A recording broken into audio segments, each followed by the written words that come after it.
လူတွေမသိသေးရဲ့ကျွန်တော်ရဲ့အကြောင်းနောက်တစ်ခုရှိတယ်အဲ့ဒါဘာလဲဆိုရင်ကျွန်တော်ကပတ်စံအရင်မတ်တပ်ပါပဲစတာပါပေါ့နော်တတိကငငယ်လေးကနေတတိတွားလေတဲ့နိုင်ငံတိုင်းက currency ကိုဒါအမတ်တရအနေနဲ့တင်လက်ရှိပါတယ်အဲ့တော့တတိလက်ထက်မှာကင်ထားတဲ့ပတ်စံတွေအကုန်လုံးကအခုတတိရောက်ဘူးတဲ့နိုင်ငံတွေက currency ဖြစ်ပါတယ်ပေါ့နော်အဲ့တော့ဒီဗီဒီယိုလေးမှာလက်ရှိဘယ်နိုင်ငံကပတ်စံကတန်ဖိုးအရှိဆုံးလဲဆိုတာကိုတင်ဆက်ပေးတော့မှာဖြစ်ပါတယ်ထုံးစံအတိုင်းမေးခွန်းတစ်ခုနဲ့စချင်တယ်မိတ်ဆွေကရောဘယ်နိုင်ငံကပတ်စံကတန်ဖိုးအရှိဆုံးလို့ထင်ပါလဲကျွန်တော်ထင်တယ်လူအများစုကတော့ British Pound US Dollar Euroဒါမှမဟုတ် Australian Dollar Canadian Dollar ကျွန်တော်တို့ South East Asia မှာဆိုရင် Singaporean Dollar ဆိုပြီးမှ comment မှာလာရေးကြပါမယ်ဒါပေမဲ့ခင်ဗျားတို့ထင်ထားတဲ့ဒီပတ်စံက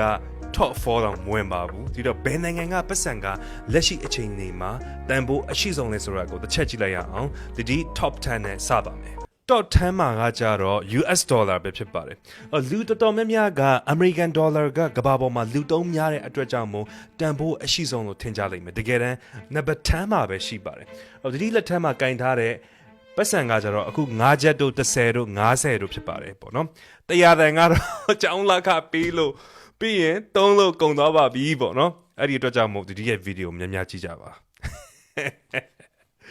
များကြည့်လေပတ်စံများဝင်နေလေပေါ့နော်โอเคဟုတ်ပြီဒီတော့ top 9မှာကကြတော့ euro ပတ်စံပဲဖြစ်ပါတယ်ပေါ့နော်အဲ့တော့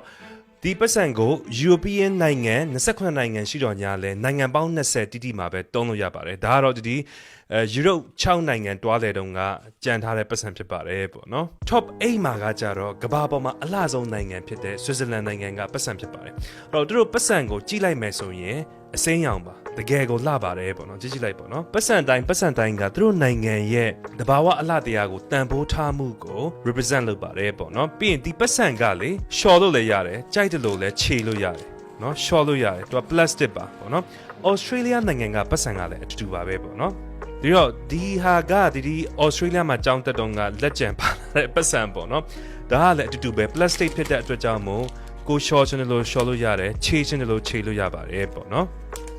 top 7မှာကြတော့ British Overseas Territory island လေးဖြစ်တဲ့ Cayman Island ဖြစ်ပါတယ်ပေါ့နော်အဲ့တော့ဒီ island ဟာဆိုလို့ရှိရင်ဘာတို့ Jamaica တို့နဲ့နီးပါတယ်ပေါ့နော်ဒီမှာမြေပုံမှာကြည့်မယ်ဆိုရင် Havana ပေါ့နော်အဲ့တော့ Havana ဆိုတဲ့နာမည်ကိုကြတော့လူတိုင်းကြားဘူးကြမယ်လို့ထင်ပါတယ်ပေါ့နော်အဲ့ဒါ Havana Unana အဲ့တော့အဲ့ဒီမြို့နဲ့နီးရပေါ့နော်မတေးလေးပဲကျွန်းကပေါ့နော်ဒီနိုင်ငံကပတ်စံကဘာဖြစ်လို့တန်မိုးရှိလဲဆိုရင်ထိတ်တော်များများသူတို့ income tax ကိုရှောင်ချင်တဲ့အတွက်ကြောင့်မို့ဒီ island မှာတွားနေတဲ့အတွက်ကြောင့်မို့ဒီ island ကပတ်စံကတန်ဖိုးရှိခြင်းဖြစ်ပါတယ်ပေါ့နော်အဲ့လိုမျိုးပဲပေါ့နော်နောက်ထပ် British Territory နေရာတနေရာဖြစ်တဲ့ဒီကျွန်းမြို့လေးဟာဆိုလို့ရှိရင်လဲပေါ့နော် Gibraltar ပေါ့နော်ဒီနိုင်ငံရဲ့ပတ်စံက top 6မှာဝင်ပါတယ်ပေါ့နော်ဒါဆိုရင်ကျွန်းလို့ပြောလို့မရဘူးပေါ့နော်ဘာလို့လဲဆိုတော့ तू ကဟိုကုန်းနဲ့ကတ်နေတယ်ပေါ့နော်အဲ့တော့ဒီနေရာလေးဒီမှာတိတ်လေးပဲပေါ့နော်အဲ့တော့ဒါဘာမှရှိတယ်ဆိုရင်စပိန်ပေါ့နော်ဒီမှာစပိန်နိုင်ငံရဲ့အောက်နားလေးမှာရှိတာပါပေါ့နော်ဒါကလည်း again ပေါ့နော် British Overseas လောက်တဲ့ territory မြို့တစ်မြို့ဖြစ်ပါတယ်ပေါ့နော်ကျွန်တော်တို့ British တွေကတော်တော်လေးကိုအသိမ်းပိုက်ကျန်းတာပဲပေါ့နော်အဲ့လိုပြောလို့ရပါတယ်ဒါကတော့ top 6 ပါ top 5မှာကကြတော့ကျွန်တော်အခုလက်ရှိနေတဲ့နိုင်ငံရဲ့ပတ်စံ British Pound ဖြစ်ပါတယ်ပေါ့နော် okay ပြီးတော့ကျန်တဲ့ top 1 2 3 4ကလူတော်တော်များများမသိတဲ့နိုင်ငံကပတ်စံတွေဖြစ်ပါတယ်ခန့်မှန်းကြည့်ပါဘယ်နိုင်ငံကပတ်စံလို့ထင်မလဲ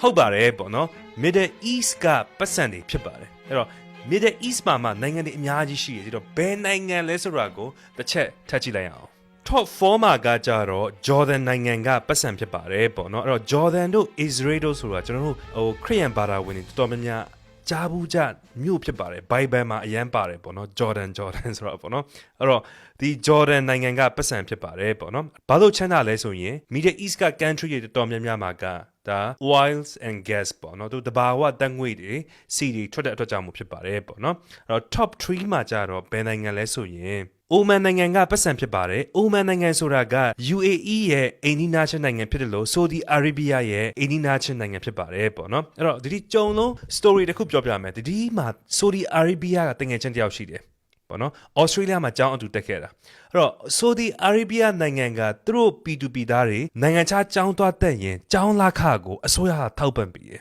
ဒီလောက်တင်ပဲလားဆိုရင်မဟုတ်သေးဘူးဗျာတိလားအဲ့ဒီကျောင်းသားရဲ့နေစိတ်စားစိတ်တစ်လကို1500တိတိကိုအစိုးရကပေးပါတယ်နော်အပြင်ကပ်ဖို့ကောင်းတာနော်တတိကျောင်းတက်တုံးကတတိမှာ part time အလုပ်တွေနဲ့ delivery လုပ်ရ cashier လုပ်ရနဲ့တတိရဲ့တငယ်ချင်းမှာဘာမှလုပ်စရာမလိုသူတို့အစိုးရကကျောင်းလာခလည်းပေးရနေစိတ်စားစိတ်လည်းပေးရပေါ့နော်ဒါနဲ့တည်းမပြီးသေးဘူးနော်သူကသူ့နိုင်ငံကိုပြန်ချင်တယ်ဆိုရင်လင်းစိတ်တောင်မှအဲ့ဒီSaudi Arabia နိုင်ငံကပေးသေးတယ်သူတို့ကျောင်းသားတွေကိုပေါ့နော် what the hell ပေါ့နော်ကိုမကမြန်မာနိုင်ငံကိုပြန်ဖို့အတွက်အလုပ်တွေလုပ်လိုက်ရတာပါထိုင်ပေါ့နော်အဲ့ဒါကြုံတုံးဒါတည်းSaudi Arabia နိုင်ငံကြောင်းပြောပြတာပေါ့နော်အလောက်ကြီးထိကိုချမ်းသာပါတယ်ဒီတော့ကျန်တဲ့ top 2 နဲ့ top 1 နိုင်ငံကဘယ်နိုင်ငံလဲဆိုတာကိုတစ်ချက်ကြည့်လိုက်ရအောင် okay ဒီတော့ဒီ Oman ရှိတယ် UAE ရှိတယ်ပြီးရင်ဒီဘက်ကိုလာမယ်ဆိုရင် Qatar ရှိတယ်ဒါပေမဲ့ Qatar ကပတ်စံကမဟုတ်သေးပါဘူးဒီနားလေးမှာကျွန်းတေးသေးလေးတွေ့လား Bahrain ဆိုတာကဒီကျွန်းနိုင်ငံလေးကပတ်စံကကဘာပေါ်မှာတန်ဖို့အရှိဆုံး top 2 မှာဝင်ပါတယ်သူတို့နိုင်ငံရဲ့ပတ်စံတတိလက်ထဲမှာတော့မရှိဘူးပေါ့နော်ဘာလို့လဲဆိုရင်တတိက Qatar ကိုပဲရောက်ဘူးတယ် Bahrain ကိုမရောက်သေးပါဘူးပေါ့နော်အဲ့တော့ now in the future မှာတွားလဲရင်တော့ပြမယ်ပေါ့နော်လက်ရှိတော့ပြစရာမရှိသေးပါဘူးဒီတော့နောက်ဆုံး top 1ကဘာတန်ဖို့အရှိဆုံးငွေကြေးကိုပိုင်ဆိုင်ထားတဲ့နိုင်ငံကဘယ်နိုင်ငံလဲဆိုရင်အပေါ်သားလေးကိုနည်းနည်းလေးတက်ပေါ့နော်တက်ဒီမှာကူဝိန်ဆိုတဲ့နိုင်ငံကပတ်စံကကဘာပေါ်မှာတန်ဖို့အရှိဆုံးငွေကြေးကိုပိုင်ဆိုင်ထားတဲ့ပတ်စံဖြစ်ပါတယ်ပေါ့နော်အဲ့တော့ဒါ top 1 to top 10ဒီမိကုန်းတစ်ခုနဲ့အဆုံးသတ်ချင်ပါတယ်ပေါ့နော်ကဘာပေါ်မှာတန်ဖို့အနည်းဆုံးပတ်စံကဘယ်နိုင်ငံကပတ်စံလို့ထင်မလဲပေါ့နော်အဲ့တော့ဒီလက်ထက်မှာအခုဒီမှာအင်ဒိုနီးရှားကပတ်စံတွေရှိတယ်ဘရူနိုင်းကပတ်စံတွေရှိတယ်ပေါ့နော်ဂျပန်ကပတ်စံတွေရှိတယ်ထိုင်းကပတ်စံတွေရှိသေးတယ်ပေါ့နော်ဘယ်နိုင်ငံလို့ထင်လဲပြီးရင်ကျွန်တော်မြန်မာနိုင်ငံကရောဘယ်လောက်မှရှိမယ်လို့ထင်လဲအပေါ်သားမှာရှိပလားဖင်သားမှာကနေ